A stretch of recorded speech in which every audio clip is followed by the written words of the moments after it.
OEE is the most misunderstood metric in manufacturing. Many people will tell you that it's a terrible metric, it doesn't work, you shouldn't track it. We have a lot of blog posts on why that's the case. A whole other group of people will tell you it's fantastic and it's the only way to measure a bottleneck and increase your productivity in a plant.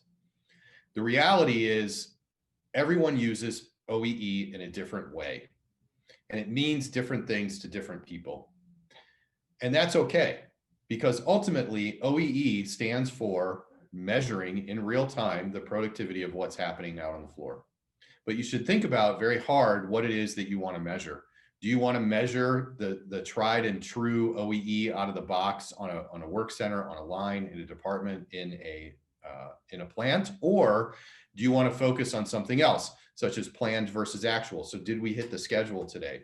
Utilization numbers, throughput numbers, like attack time. So are we running at rate or not? Is that really your OEE number? You should focus on that and really understand it, because everyone in the organization is going to see it and they need to understand how they affect it, and they need to understand what that actually means.